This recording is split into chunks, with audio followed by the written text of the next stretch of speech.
The American roadmap for the black and brown child has but a few endpoints, and they typically don't end where I'm standing. Hey, what's going on, everyone? So for this episode, I thought we would take a quick blast in the past. I'm sure many people out there have wondered how and when Lumina Energy got started. So I thought, what better way than to actually share the video and literally the moment that Lumina Energy was launched. So back in 2019, I was chosen to become the keynote speaker for a Google conference. And subsequently I said, hey, well, why don't I just launch the company at the same time with all of these new technological innovations? Back then I was working heavily on demand response virtual power plant energy management software. And we managed to turn that into a pretty successful business across the entire United States. Full beta program is running as we speak in 2024. And I think this serves as a reminder that anyone can do anything that they put their mind to. I came into this industry from being a software engineer, and before that I was a pilot, and I was even a flight attendant at one point.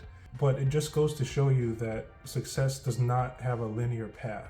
So as a backstory, the concept of Lumina Energy was started when I was in Thailand, and there was a child who was doing his homework in front of a 7-Eleven, like full-on desk setup, the whole 9 yards. And I went up and I asked him and his parents, why are you doing this? And their answer was very humble. His parents didn't know when they would have power again, so they just had to go with any reliable source that was available. And thus, they worked in front of a 7-Eleven. So I thought I could probably fix this, which led to Lumina Energy. So without further ado, here's the full keynote speech and launch of my company from its beginning in 2019.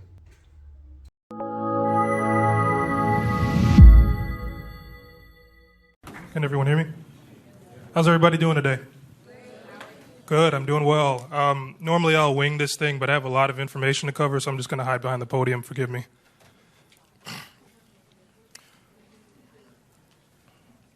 So, if anyone doesn't know who I am by now, my name is David Jones. I'm the CEO and founder of Light Engine Laboratories. We are a technology firm. We do specialize in creating mobile apps, software, and websites. Who's interested in doing that? Nice little show of hands. That's good. It's a very good career to get into. So I'm just going to tell you a little bit about my life, and we have a big announcement at the end of this, so I hope you guys are prepared. So if someone would have told me 10 years ago that I would be at the helm of a multi-million-dollar software firm and I'll be standing before you giving a keynote address, I would have probably laughed in their faces. I was not born with a silver spoon in my mouth by any stretch. If anything, I was born with a plastic spork in my mouth.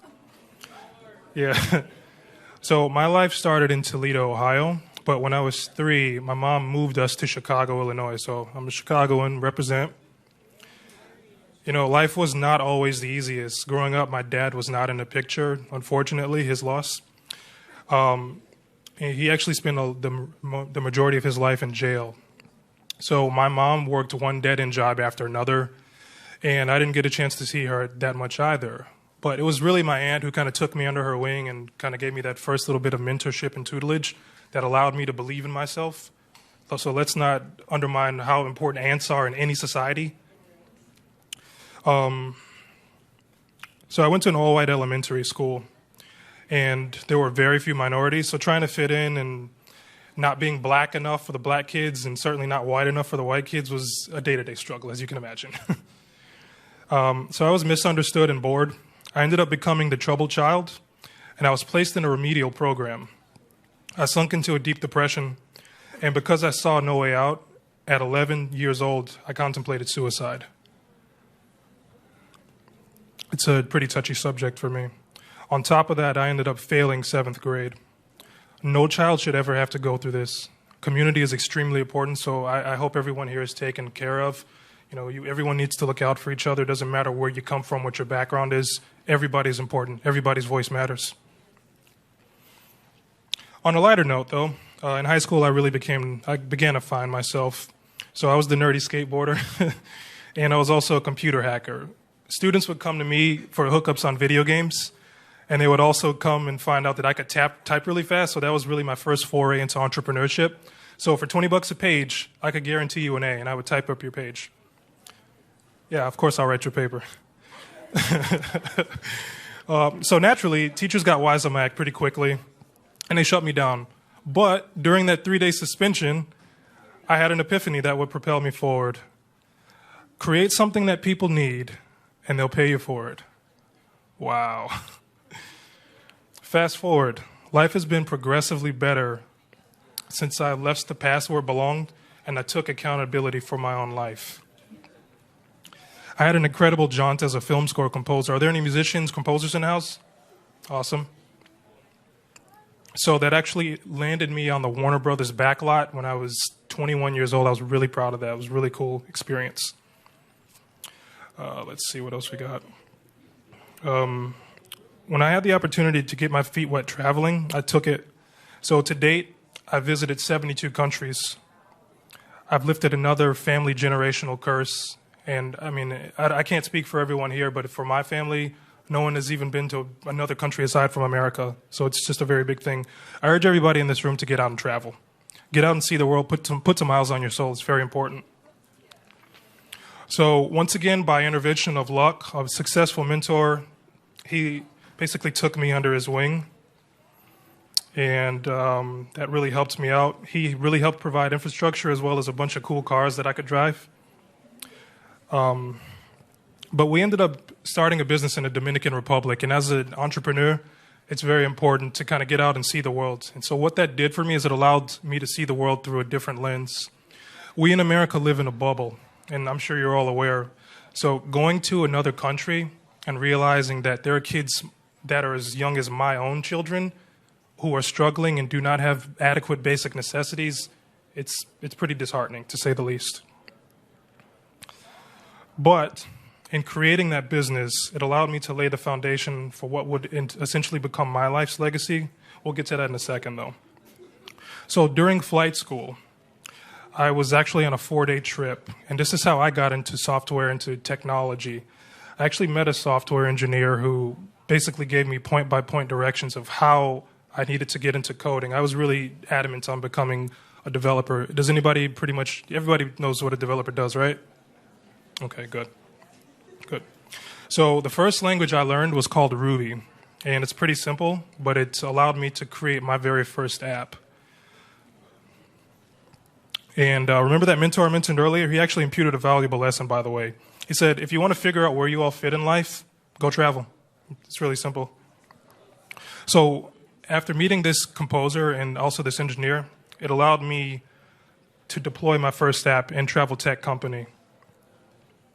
It gave users access to real-world cost of any product or service in the world. So if you all have traveled, you probably understand how crucial it is knowing how much something costs before you get there so you don't get hit with the gringo tax. So what this did is essentially if you wanted to travel and you didn't know how much a taxi cost, for instance, this would tell you how much a taxi costs. To this day, that software still doesn't exist, and I'm the first one to invent it. Thank you. However, I don't want to make it seem like being an entrepreneur is all sunshine and roses, because it's not. You know, you hear lots of magical overnight stories about billionaires being born and tech luminaries and this kind of thing, but it's not always that way. So it's full of the worst tests that life can throw at you. It comes in the form of formed discipline, you know, self-doubt, alienation from your friends and family is a big thing. Many people will not understand what you're trying to do, but that does not mean you shouldn't do it. Regardless how people feel about what you're doing, you need to pursue it. So also what being an entrepreneur did for me is it gave me freedom from having a boss. I signed my own checks, and there's no better feeling in the world, let me tell you. It also gave me freedom to provide for my family. A lot of people around the world struggle with that every day just to put food on the table, and we don't necessarily have that problem anymore. It also gave me freedom to travel as long as I wanted. Who in this world, if you had the opportunity right now, would travel and just go anywhere you wanted for an indefinite amount of time? I should see every hand raised pretty much. So in December, I'm actually going to be doing that. I'll be traveling for 2 months to the Philippines. One of my best friends passed away a couple of weeks ago, and I'll be scattering his ashes in the ocean, and nobody can tell me that I can't do that. I want the same thing for everybody in this room. So to kind of move the bar forward, if I could just have my team member come up.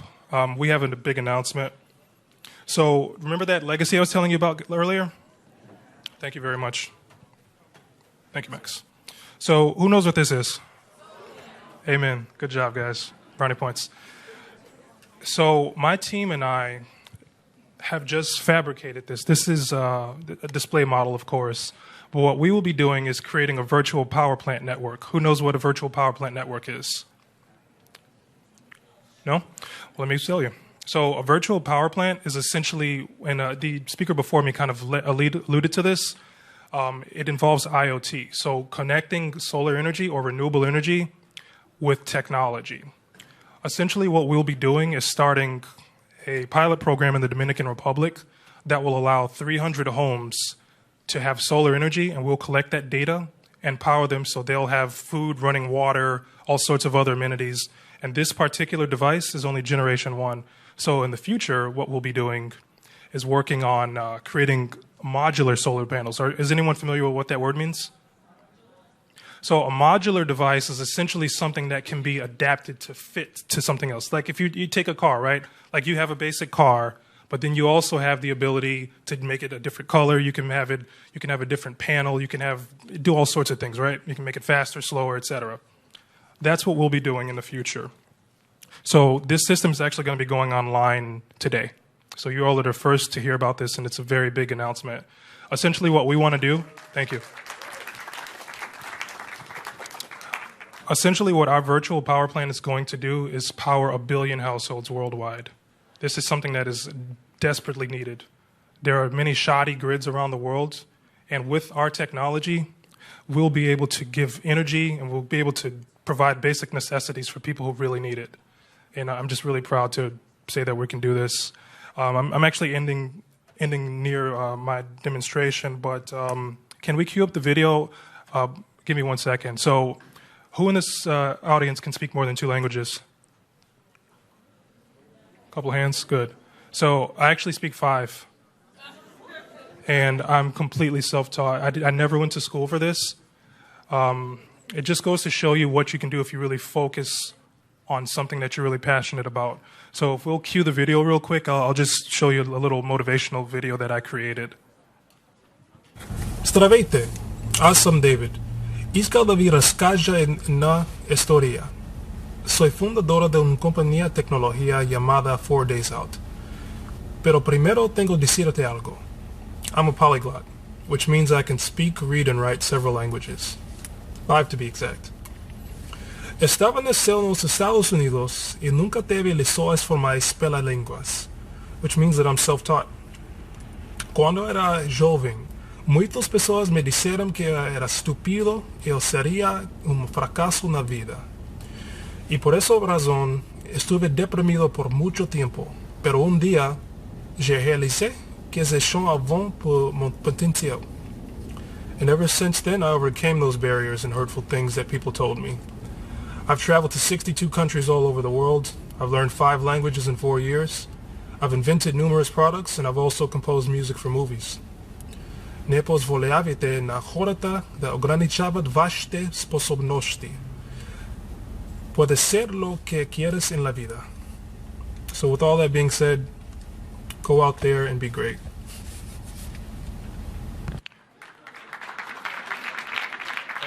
Thank you. So as you can imagine, that video is about a year old, and I've traveled to 10 countries since then, which I'm really grateful for.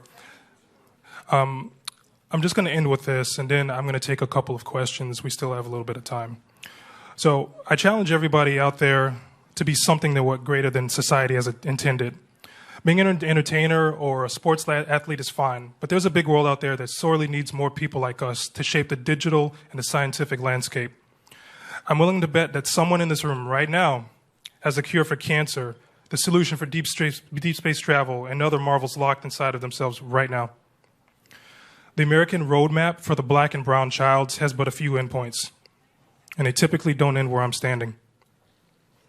So, leaving you with this, there is no dream too crazy. Just because someone says your idea won't work does not necessarily make that true. And you don't have to relegate your life or your creative pursuits to a single career path. It's never too late to reinvent yourself. Thank you.